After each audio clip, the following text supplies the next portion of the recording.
Problem knee pain joint pains కు ఎటువంటి side effects లేకుండా శాశ్వత పరిష్కారం హోమియో కేర్ ఇంటర్నేషనల్.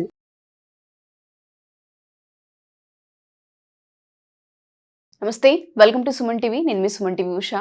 సో 2025 సంవత్సరానికి సంబంధించి ప్రతి ఒక్కరు జాతకరీత్యా మాకు ఏ విధంగా ఉండబోతుంది, దాంతోపాటు ఏ ఏ విషయాలలో మాకు కలిసి వచ్చే అంశాలు ఉన్నాయి, మేము వ్యాపార రీత్యా ముందుకు వెళ్ళొచ్చా, దాంతోపాటు వివాహానికి సంబంధించి, సంతానానికి సంబంధించి, ఎడ్యుకేషన్కి సంబంధించి, కొంతమంది విదేశాలకు వెళ్ళాలనుకుంటూ ఉంటారు.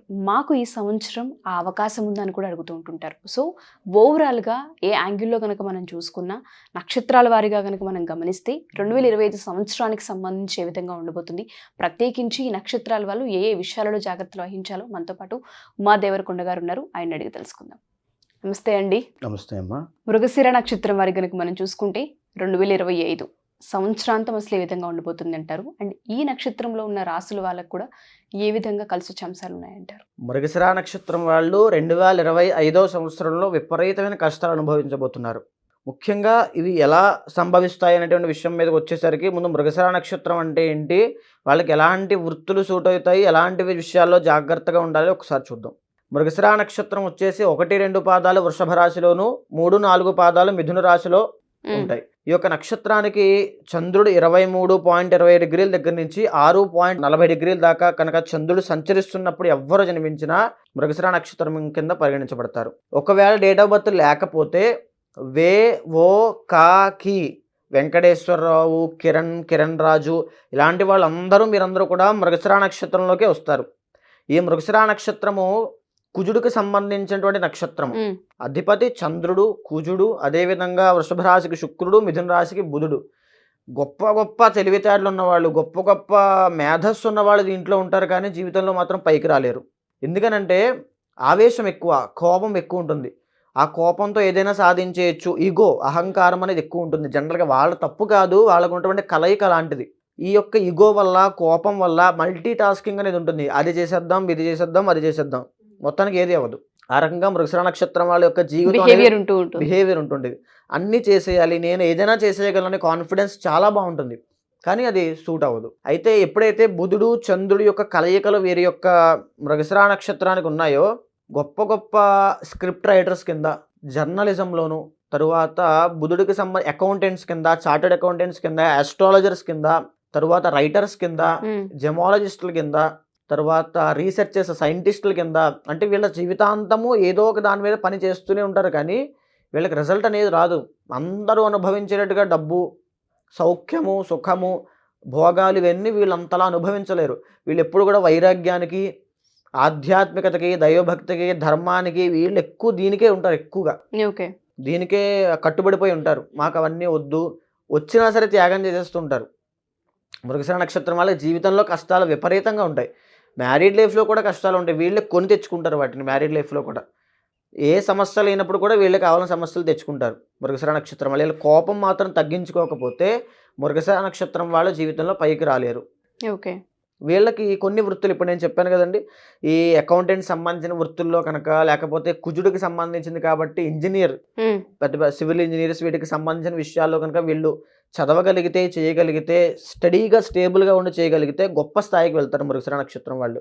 అయితే ఈ యొక్క మృగశిర నక్షత్రం వాళ్ళకి 2025 సంవత్సరంలో ఒక పక్క 1-2 పాదాలకి వృషభ రాశి వారికి కంటకశని వదిలేసిన తర్వాత, ఎప్పుడైతే కర్కాటకంలో ఈ యొక్క కుజస్తంభన జరుగుతుందో ఏప్రిల్ టు జూన్ టైంలో, ఆ 1-2 పాదాల వరకు బ్రహ్మాండంగా ఉంటుంది. కానీ మిగిలిన 3-4 పాదాలు మిథున రాశి వాళ్ళకి ఆరోగ్య సమస్యలు వస్తాయి, జీవితంలో సెటిల్మెంట్ ఆగిపోతుంది, వైవాహిక జీవితంలో సమస్యలు వస్తాయి. ఎక్కడెక్కడికో ఫారెన్ వెళ్ళి అక్కడ ఏదో సంపాదిద్దాము, లేకపోతే ఉద్యోగం చేద్దాం, వ్యాపారం చేద్దాం అన్న వాళ్ళు ఏమీ లేకుండా ఖాళీగా ఉంటారు.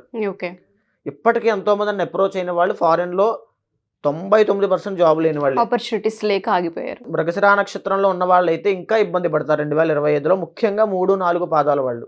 ఈ 3-4 పాదాల వాళ్ళు ఎవరైనా 1-2 కూడా, ఎందుకంటే అప్పుడప్పుడే వీళ్ళకి కంటకశని వదిలింది కాబట్టి ఇప్పటిదాకా చాలా ప్రాబ్లమాటిక్ జీవితంలో గడిపారు. తప్పకుండా జాతకాలు చూపించుకోవాల్సిందే. మృగశిర నక్షత్రం వాళ్ళు జాతకం చూపించుకుని ఏ పరిహారం ఆచరించాలో అది ఆచరించి, ఆ దైవారాధన చేసి దానికి సంబంధించిన ఫీల్డ్లో వర్క్ చేయాల్సిందే. లేకపోతే వీళ్ళకి 33 సంవత్సరాలు వచ్చేంత వరకు ఏ సెటిల్మెంట్ ఉండదు.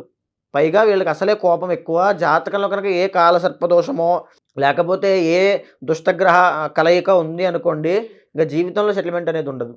ఎప్పుడు అలా తిరుగుతూనే ఉంటారు. సో వాళ్ళకి సెటిల్మెంట్ అనేది ఉండదు. 2025 సంవత్సరంలో మృగశిర నక్షత్రానికి 3, 4 పాదాలకి ఎస్పెషల్గా ఇబ్బందులు రాబోతున్నాయి. సో వాళ్ళు చాలా జాగ్రత్తగా ఉండాలి. సో మిగతాది ఇంకా ఎంత డీప్గా మాకు ఎంత లోతుగా చూడాలి అనేటువంటి విషయం మీద అంతర్గత జాతకం మీదే ఆధారపడి ఉంటుంది. అవును, తప్పకుండా వాళ్ళ వైవాహిక జీవితంలో సమస్యలు రాబోతున్నాయని చెప్పాను. ఇంకా ఎంతవరకు అది డైవర్స్ అయిపోతుందా, కలిసే ఉంటారా, లేకపోతే సంతానపరంగా ఇప్పుడు ఎప్పుడైతే కుజస్తంభన అనేటువంటి విషయం మీద మృగశిర నక్షత్రం అంటే కుజుడికి సత్వగుణకు సంబంధించింది. దైవారాధన, వైరాగ్యము, మ్యారీడ్ లైఫ్ మీద ఇంట్రెస్ట్ ఉండకపోవడము ఇవన్నీ కనబడతాయి. మృగశిర నక్షత్రం వాళ్ళలోని ఇవన్నీ ఉంటాయి. తర్వాత కలహాలు, తగాదాలు, గొడవలు, కోర్టు కేసులు, పోలీస్ కేసులు, లేకపోతే ల్యాండ్ ఇష్యూస్, తర్వాత స్థలాలకి సంబంధించిన తగాదాలు, వాటిలో గొడవలు అవ్వడము, రక్తాన్ని చూడడము, యాక్సిడెంట్స్ అవ్వడము, ఇలాంటివి చాలా కనబడతాయి. సో చాలా జాగ్రత్తగా 2025 సంవత్సరంలో అప్రమత్తంగా ఉండాలి. సుబ్రహ్మణ్య స్వామి యొక్క ఆరాధన తప్పకుండా చేయాలి. ఓకే, అప్పుడు మిథున రాశిలో ఉన్నటువంటి ఈ యొక్క మృగశిర 3, 4 పాదాల వాళ్ళకి బాగుంటుంది. తద్వారా అంతర్గత జాతకంలో ఏవైతే దోషాలు ఉన్నాయో వాటి నివారణ చేసుకోవడం వల్లనే సంపూర్ణమైనటువంటి ఫలితాన్ని అందుతారు. ఇది తాత్కాలికంగా సుబ్రహ్మణ్య ఆరాధన అనేది యొక్క కుజ దోషానికి సంబంధించి పోవడము, గోచారపరంగా ఏవైనా దోషాలు ఉంటే అవన్నీ కూడా కొంత శాంతింపజేస్తాయి. అంతర్గత జాతకంలో వింశోత్తరిలో ఏదైతే మీరు ఏ కంట్రోల్లో, ఏ గ్రహం యొక్క కంట్రోల్లో ఉన్నారో అది మాత్రమే మిమ్మల్ని డిసైడ్ చేస్తుంది ఏం చెయ్యాలి అనేది. సో ఆ రకంగా చూడాలండి. థ్యాంక్ యూ అండి, థ్యాంక్ యూ సో మచ్. నమస్తే అమ్మా. సో ఎవరైనా సరే మా ఈ వీడియో కనుక చూస్తూ ఉంటే, మీరు కనుక నక్షత్రాలు కనుక వీడియోస్ చూస్తుంటే మీకు అర్థమవుతూ ఉంటుంది కొంతవరకు 50% ఏ విధంగా ఉంటుంది ఈ నక్షత్రాల వాళ్ళకని ఉమాదేవరకొండ గారు మీకు ఎక్స్ప్లెయిన్ చేశారు. అండ్ అంతర్గత జాతకం మీద మిగతా డిపెండ్ అయి ఉంటుంది. ఎవరైనా సరే మా ఈ వీడియోస్ చూసిన తర్వాత మీరు ఒకసారి కన్సల్ట్ అవ్వాలి అనుకున్నా, అపాయింట్మెంట్ తీసుకోవాలి అనుకున్నా, నూతన సంవత్సరానికి సంబంధించి వ్యాపారాన్ని మొదలు పెట్టాలి అనుకుంటున్నాము, లేదంటే ఉద్యోగంలో మారాలి అనుకుంటున్నాము, లేదంటే ట్రాన్స్ఫర్ ఉంది మాకు అని మాట్లాడుతూ ఉంటుంటారు. ఇవన్నీ కలిసి వచ్చే అంశాలా కాదా, మాకు ఏ విధంగా ముందుకు వెళ్తే మంచిది, ఆర్థికంగా మేము బలపడతామా లేదన్న వాటిపైన మీకు కనుక వివరణ కావాలి అనుకుంటే కింద స్క్రోల్ అవుతున్న కాంటాక్ట్ నెంబర్ని కాంటాక్ట్ చేయొచ్చు. Thank you.